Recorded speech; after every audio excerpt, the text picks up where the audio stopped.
यह वीडियो केवल सामान्य जानकारी के लिए है। कोई भी दवा लेने से पहले डॉक्टर से सलाह अवश्य लें। अगर कोई वीडियो देखकर दवा लेता है तो वह खुद जिम्मेदार होगा। धन्यवाद। हेलो दोस्तों, आज हम लोग बात करेंगे उन इंजेक्शंस की जो कि अगर आप एक आरएमपी प्रैक्टिशनर हो, ठीक है, अगर आप गांव में क्लिनिक चलाते हो, आप मेडिकल चलाते हो, प्रैक्टिस करते हो, तो ये इंजेक्शंस आपकी मेडिकल्स में अवेलेबल होना बहुत ज्यादा जरूरी है, जो कि आपको कभी भी जरूरत पड़ सकती है। बहुत ज्यादा इमरजेंसी में काम आने वाले इंजेक्शंस हैं। तो उसमें अपन जो सबसे पहले जो बात करते हैं कैटेगरी की, जो एनाल्जेसिक, जो दर्दनाशक, जो कि दर्द को खत्म करने के काम में जो इंजेक्शंस आते हैं, उनकी अपन बात करते हैं। तो सबसे पहले जो इंजेक्शन आता है वो डायनापार एक्यू, ठीक है, जो कि आपको मार्केटेड नेम है, जिसके अंदर प्रेजेंट होता है जो कंपोजिशन जो अपन इसका देखते हैं, क्या क्या उसके अंदर क्या क्या साल्ट प्रेजेंट होता है। तो डाइक्लोफेनेक सोडियम उसके अंदर आपको देखने को मिलता है। यूजेज में अगर मैं बात करूं तो इसकी जो स्टमक पेन होता है, पेट दर्द में इसको यूज किया जाता है, ठीक है, जो किडनी स्टोन का पेन हो सकता है या फिर और कोई पेट का दर्द है किसी भी टाइप का हो, तो उसमें इसको यूज किया जाता है। बॉडी पेन, अगर बदन में कहीं पे दर्द है, सर में, शरीर में दर्द है या फिर हाथ पैरों में कहीं पे भी दर्द है, तो उस केस में भी इसको यूज किया जाता है। कॉन्ट्राइंडिकेशंस की मैं बात करता हूँ कि कहाँ कहाँ इसको यूज नहीं करना है, ठीक है, आपको ये ध्यान रखना है। कॉन्ट्राइंडिकेशंस आपको याद होना बहुत ज्यादा जरूरी है, लेकिन उसके यूजेस तो ज्यादातर लोगों को याद होता है, लेकिन कॉन्ट्राइंडिकेशंस कहाँ कहाँ यूज नहीं करना होता है वो एक मेन चीज होती है। अगर आप यूज कर लेते हो गलती से तो आपको सीवियरिटी या ज्यादा प्रॉब्लम देखने को मिल सकती है। तो सबसे पहले कॉन्ट्राइंडिकेशंस में एक्टिव पेप्टिक अल्सर, अगर किसी को छाले हो रखे हैं पेट में तो उस केस में आपको यूज नहीं करना है।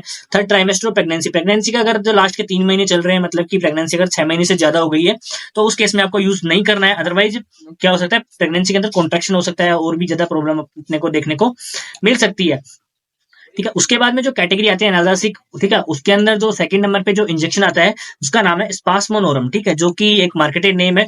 अगर कंपोजिशन की बात करें तो उसके अंदर कैमिलोफिन डाइहाइड्रोक्लोराइड और सोडियम डाइक्लोफेनेक सोडियम आपको देखने को मिलता है। आप इसमें डायग्राम में देख सकते हो कि जो ये है, ये मार्केटेड नेम स्पास्मोनोरम है और ये इसका कंपोजिशन लिखा हुआ है, इसके अंदर क्या क्या साल्ट प्रेजेंट है, ठीक है। यूजेस की अगर मैं बात करूँ तो इसको मेनली स्टमक पेन में, अगर आपको डायनापार से नहीं मिट रहा है तो उस केस में इसको यूज किया जाता है। किडनी स्टोन पे अगर डायनापार से खत्म नहीं होता है उस केस में इसको यूज किया जाता है। अगर आप इसको यूज करते हो तो 100% जो किडनी स्टोन का जो दर्द है, पेन है, वो बिल्कुल खत्म हो जाता है, ठीक है। उसके बाद में बॉडी पेन में भी इसको यूज करते हैं, अगर पेट में और कहीं पे दर्द है तो इस केस में भी इसको यूज किया जाता है। रूट की अगर मैं बात करूं तो इसको आईएम रूट के थ्रू दिया जाता है सिर्फ और सिर्फ, ठीक है। कॉन्ट्राइंडिकेशन अगर इसको ग्लूकोमा में यूज नहीं किया जाता है, ठीक है। एनलार्ज प्रोस्टेट, अगर प्रोस्टेट जो ग्रंथि है उसका साइज बढ़ा हुआ है तो उस केस में इसको यूज नहीं करते। प्रेगनेंसी और ब्रेस्ट फीडिंग में भी इसको यूज नहीं किया जाता है, ठीक है। उसके बाद में जो एनाल्जेसिक कैटेगरी आती है उसके थर्ड नंबर का जो इंजेक्शन आता है जिसका नाम है ट्रामाडोल, ठीक है, जो कॉन्ट्रामल जो इंजेक्शन होता है, ठीक है, उसके जो कंपोजिशन होता है वो है ट्रामाडोल हाइड्रोक्लोराइड, ठीक है। इसका जो मार्केटेड नेम है वो कॉन्ट्रामल है, उसका जो साल्ट है वो है इसके अंदर ट्रामाडोल हाइड्रोक्लोराइड, ठीक है। यूजेस की अगर मैं बात करूँ तो सीवियर स्टमक पेन, ठीक है, अगर गंभीर पेट में दर्द है, आपको अगर दोनों इंजेक्शन यूज कर लिए हैं फिर भी अगर नहीं मिट रहा है तो फाइनली इस इंजेक्शन को यूज किया जाता है, ठीक है। किडनी स्टोन का पेन भी अगर नॉर्मल इंजेक्शन से नहीं खत्म हो रहा तो इसको यूज किया जाता है। सीवियर बॉडी पेन, बॉडी में कहीं पे दर्द हो, एक्सीडेंटल पेन हो सकता है, बोन फ्रैक्चर का पेन हो सकता है, अगर किसी को बुलेट लगी है उसका पेन हो सकता है, किसी टाइप का दर्द हो तो उस केस में इसको यूज किया जाता है। रूट की अगर मैं बात करता है तो इसको आईएम रूट के थ्रू लगाया जाता है या फिर आईवी इन्फ्यूजन, मतलब कि ड्रिप में डाल के इसको लगाया जाता है। कॉन्ट्राइंडिकेशन, इसको आप सीवियर रेस्पिरेटरी डिप्रेशन, अगर किसी को सांस लेने में बहुत ज्यादा प्रॉब्लम आ रही है तो वहां आप इसको यूज नहीं करेंगे। अस्थमा में इसको यूज नहीं करना होता। सीओपीडी, अगर किसी को लंबे टाइम से सांस की प्रॉब्लम है तो उसमें आपको यूज नहीं करना है। प्रेगनेंसी और ब्रेस्ट फीडिंग में भी इसको यूज नहीं करना होता, ठीक। उसके बाद में जो कैटेगरी आती है वो एंटीपायरेटिक, मतलब कि जो बुखार को खत्म करने की जो कैटेगरी होती है, जो ज्वरनाशक है जिसको हिंदी में बोलते हैं, उसमें जो पहला जो इंजेक्शन आता है उसका नाम है पीसीएम, जिसके अंदर क्या प्रेजेंट होता है कंपोजिशन में पैरासीटामोल उसके अंदर प्रेजेंट होता है। आपको किसी भी ब्रांड नेम आपको देखने को मिल सकता है, लेकिन उसके अंदर आपको जो कंपोजिशन है वो आपको हमेशा सेम मिलेगा, ठीक है, जिसके अंदर पैरासीटामोल आपको प्रेजेंट देखने को मिलता है। यूजेस में मैं बात करूं तो हाई फीवर, अगर आप टैबलेट से अगर आप बुखार खत्म नहीं हो रहा है, ठीक है, कोल्ड स्पंजिंग से नहीं खत्म हो रहा है, उस केस में इंजेक्शन को यूज किया जाता है। रूट की अगर मैं बात करूं तो इसको आईएम रूट के थ्रू और आईएम इन्फ्यूजन, मतलब कि ड्रिप में डाल के इसको लगाया जाता है। उसके बाद में जो कैटेगरी आती है वो है एंटी एलर्जिक, ठीक है, जो कि एलर्जी जो हो जाती है उस केस में कौन कौन से इंजेक्शन यूज किया जाता है, जिसमें पहला आता है डेक्सोना, जो कि इसका मार्केटेड नेम है। अगर मैं इसके कंपोजिशन की मैं बात करता हूँ कि अगर उसके अंदर क्या क्या प्रेजेंट होता है, उसके अंदर प्रेजेंट होता है डेक्सामिथासोन, जो कि एक कोर्टिकोस्टेरॉइड है, ठीक है।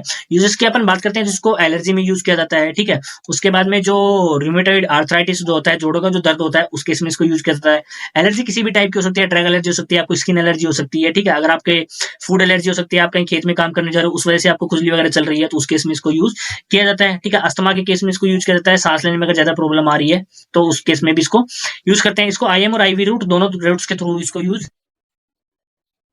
किया जा सकता है। उसके बाद में जो एंटी एलर्जिक में जो काफी फेमस नेम है इंजेक्शन का नाम है एविल। कंपोजिशन अब हम देखते हैं इसके अंदर फेंड्रामाइन मेलिएट इसके अंदर प्रेजेंट होता है। यूजेस में अगर अपन बात करते हैं, जिसको एलर्जी, जो सीवियर एलर्जी हो जाती है, ठीक है, उसमें इसको यूज किया जाता है। एलर्जिक राइनाइटिस मतलब कि जो अपन को जो धूल मिट्टी के कणों से जो एलर्जी होती है, जिसके अंदर नाक बहता रहता है, उस केस में इसको यूज करते हैं। इंसेक्ट बाइट्स, ठीक है, एंड स्टिंग्स, जो कि मधुमक्खी काट लेती है या फिर कोई जानवर डंक मार दिया, उस वजह से अगर एलर्जी हो गई है तो उस केस में इसको यूज किया जाता है। ड्रग रिएक्शन में इसको यूज किया जाता है। रूट की बात करते हो, आईएम और आईवी रूट, दोनों रूट्स के थ्रू इसको यूज किया जा सकता है, ठीक है। उसके बाद में जो फाइनली जो एंटी एलर्जिक जो कैटेगरी है, उसके अंदर जो इंजेक्शन आता है, जिसका नाम है प्राइमाकोट, आपको मैक्लियोड्स कंपनी का देखने को मिल सकता है, जिसको 100 mg और 200 mg की स्ट्रेंथ में आपको देखने को मिलता है। कंपोजिशन में अगर मैं इसकी बात करूं तो इसके अंदर हाइड्रोकोर्टिसोन और सोडियम सक्सिनेट इसके अंदर प्रेजेंट होता है, जो कि कोर्टिकोस्टेरॉइड है, काफी हैवी स्टेरॉइड है, ठीक है। इसका यूज किया जाता है सीवियर एलर्जी में। अगर आपको डेक्सोना और एविल से अगर एलर्जी खत्म नहीं हुई तो उस केस में इसको हाइड्रोकोर्टिसोन को यूज करते हैं। अल्सरेटिव कोलाइटिस को में इसको यूज किया जाता है, ठीक है। सीवियर अस्थमा में इसको यूज किया जाता है। इसको अगर अपन रूट की बात करते हो, आईएम और आईवी, ठीक है। ड्रग रिएक्शन जो हो जाती है, जो कि एविल और डेक्सोना से अगर उसको रिलीफ नहीं मिल रहा है तो उस केस में इसको यूज किया जाता है। और सीवियर अस्थमा मतलब कि अगर आपने डेरिफाइल इंजेक्शन लगा दिया फिर भी रिलीफ नहीं मिल रहा है तो उस केस में हाइड्रोकोर्टिसोन को आईएम और आईवी रूट, दोनों रूट्स के थ्रू यूज किया जा सकता है।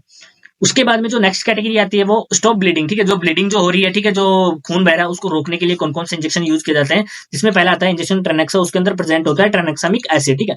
यूजेस की अपन बात करते हो, हीमोरेज, हीमोरेज मतलब कि अगर कोई कटफट लग गया, ठीक है, कोई ट्रॉमा हो गया, इंजरी हो गई, उसके अंदर ब्लीडिंग बह रही है, रुक नहीं रही आसानी से, तो उस केस में इसको यूज किया जाता है ब्लीडिंग को रोकने के लिए। मेनोरेजिया मतलब कि जो मेनस्ट्रुअल साइकिल जो होता है, ठीक है, जो पीरियड्स के अंदर जो ब्लीडिंग ज्यादा हो रही है, नॉर्मल से ज्यादा हो रही है, रुक नहीं रही है, तो उसको रोकने के लिए इसको यूज किया जाता है।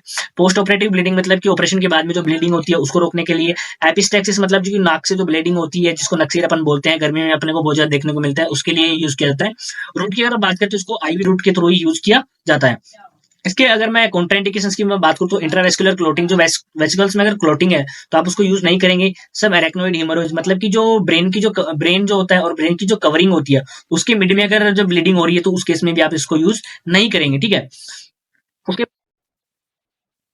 बाद में अपन बात करते हैं कि जो इस कैटेगरी में जो नेक्स्ट इंजेक्शन है वो है इटाम साइलेट इंजेक्शन, ठीक है, जिसका अगर मार्केटेड नाम की मैं बात करूं तो इथेमोल या किसी अन्य नेम से भी आपको देखने को मिल सकता है, लेकिन कंपोजिशन आपको हमेशा सेम मिलेगा, उसके अंदर आपको इटाम साइलेट प्रेजेंट मिलेगा, ठीक है। यूजेस की अगर अपन बात करते हैं तो हीमोरेज, वही अगर ब्लीडिंग के केस में, ठीक है, मेनोरेज में इसको यूज किया जाता है, ठीक है। पोस्टमार्टम मतलब कि डिलीवरी के बाद में जो ब्लीडिंग होती है उसको रोकने के लिए, ठीक है। इसका रूट हो आईवी रूट या आईएम रूट, दोनों रूट्स के थ्रू इसको यूज अपन कर सकते हैं।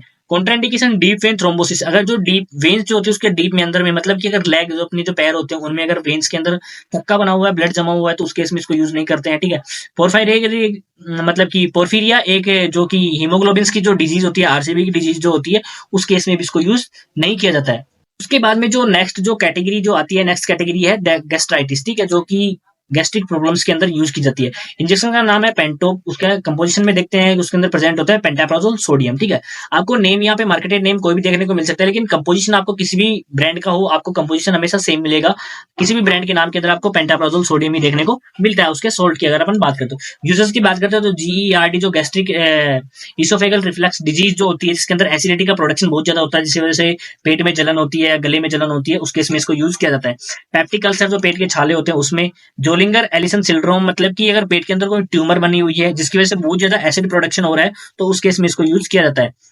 अपर गैस्ट्रो इंटेस्टाइनल ब्लीडिंग मतलब कि जो गैस्ट्रो इंटेस्टाइनल मतलब कि जो इंटेस्टाइन है, अपनी खाने की जो नली है, उसके अंदर गैस जो पेट के जस्ट ऊपर वाली जो हिस्सा आता है उसमें अगर ब्लीडिंग हो रही है तो उस केस में इसको यूज किया जाता है। नसेड्स इंड्यूस अल्सर, नसेड्स मतलब कि जो कि अपन कोई पेन किलर यूज कर रहे हैं, पैरासिटामोल यूज कर रहे हैं, non steroidal anti inflammatory drugs, जो कि पेन किलर वगैरह जो होती है, पैरासिटामोल, आइबुप्रोफेन, इनकी वजह से अगर कोई अल्सर हो गया, छाले हो रखे, तो उस केस में भी इसको यूज किया जाता है, ठीक है।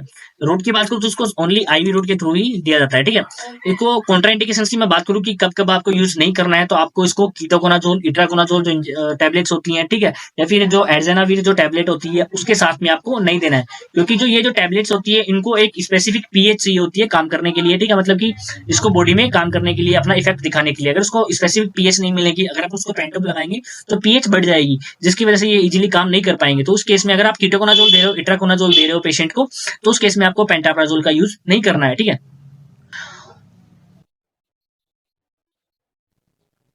उसके बाद में जो गैस्ट्राइटिस में जो इंजेक्शन आता है वो इंजेक्शन रेंटेक, जिसका, ठीक है, रेंटेड हाइड्रोक्लोराइड उसके अंदर प्रेजेंट होता है, ठीक है। उसके अगर मैं यूजेस की मैं बात करता हूं तो फर्स्ट आता है जीईआरडी, वही सेम, पेप्टिक अल्सर हो गया, ठीक है, जोलिंगर एलिसन सिंड्रोम हो गया, एसिडिटी हो गई, ठीक है। इसमें फर्क ये है कि इसको आईएम रूट के थ्रू भी अपन यूज कर सकते हैं। जो पेंटोप होता है उसको सिर्फ आईवी रूट के थ्रू ही यूज करता है। कॉन्ट्राइंडिकेशन इसकी भी सेम है कि आपको इन सब ड्रग्स के साथ में इसको नहीं देना है, ठीक है। उसके बाद में जो एंटी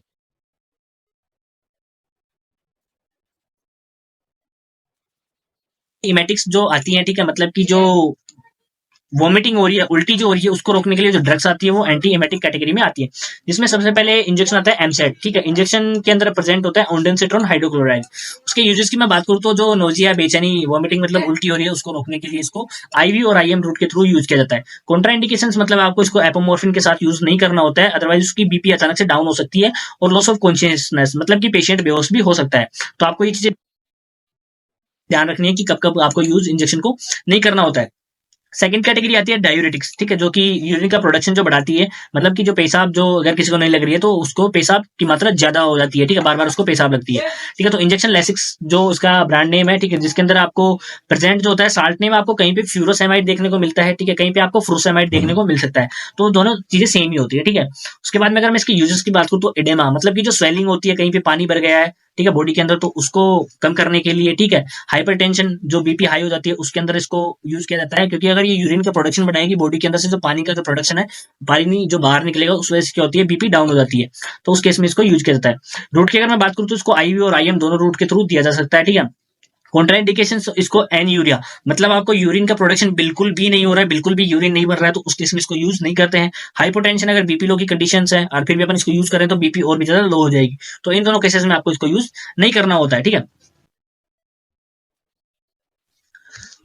उसके बाद में जो नेक्स्ट कैटेगरी आती है ब्रोंकोडायलेटर्स, जो कि जो सांस नली होती है उसको चौड़ा कर देते हैं ताकि सांस लेने में इजी आसानी हो, ठीक है। अगर उसके अंदर स्वेलिंग है तो उसको खत्म कर देते हैं, ठीक है। जिसके अंदर इंजेक्शन आता है डेरिफाइलिन। डेरिफाइलिन के अंदर कंपोजिशन की बात करते हैं, इटोफाइलिन और थियोफाइलिन, जैसे आप डायग्राम में देख सकते हो, ये दोनों चीजें प्रेजेंट होती है। यूजर्स की मैं बात करूँ तो एक्यूट अस्थमा अटैक, अचानक से अगर किसी को अस्थमा का अटैक आया, सांस लेने में बहुत ज्यादा प्रॉब्लम हो रही है, उस केस में इस इंजेक्शन को लगाया जाता है। सीओपीडी लंबे टाइम से सांस की प्रॉब्लम है, तो ब्रोंकियोस्पाज्म जो सांस की जो नली होती है वो सिकुड़ गई है, मतलब उस वजह से सांस लेने में प्रॉब्लम आ रही है, तो उसको डायलेट करने के लिए, उसको चौड़ा करने के लिए डायरिफाइन इंजेक्शन का यूज किया जाता है। रूट की बात करूं तो उसको आईवी और आईएम दोनों रूट के थ्रू दिया जा सकता है। इसको अपन पेप्टिक अल्सर में यूज नहीं करेंगे, सीवियर कार्डिक डिजीज में इसको यूज नहीं करना है, हाइपरथायरॉइडिज्म, प्रेगनेंसी और लैक्टेशन, इन सब चीजों में आपको इसको यूज नहीं करना है, ठीक है। उसके बाद में जो कैटेगरी आती है वो एंटीबायोटिक्स, जो कि माइक्रो ऑर्गेनिज्म जो होते हैं, ठीक है, जो कि जीवाणु कीटाणु होते हैं, इनको खत्म करने के लिए इंजेक्शन यूज आते हैं, उनको बोलते हैं एंटीबायोटिक, ठीक है। यहाँ पे दर्दनाशक जो ये है, ये मिसप्रिंट हो गया, ठीक है। एंटीबायोटिक में सबसे पहले आता है मिकासीन, ठीक है, जिसके अंदर कंपोजिशन की अगर मैं बात करूँ तो अमिकासिन सल्फेट उसके अंदर प्रेजेंट होता है। यूजेस की अगर मैं बात करता हूँ तो टाइफॉइड फीवर हो गया, निमोनिया हो गया, ठीक है, ये जो ग्राम नेगेटिव बैक्टीरिया के जो इन्फेक्शन होते हैं, ठीक है, ट्यूबरक्लोसिस हो गया, तो इन सभी इन्फेक्शन को खत्म करने के लिए, जो फीवर वगैरह आ जाता है इनकी वजह से, उन सबको खत्म करने के लिए अमिकासिन का यूज किया जाता है। आईवी और आईएम दोनों रूट के थ्रू इसको यूज कर सकते हैं। न्यूरोमस्कुलर डिसऑर्डर में इसको यूज नहीं करना होता है। प्रेगनेंसी और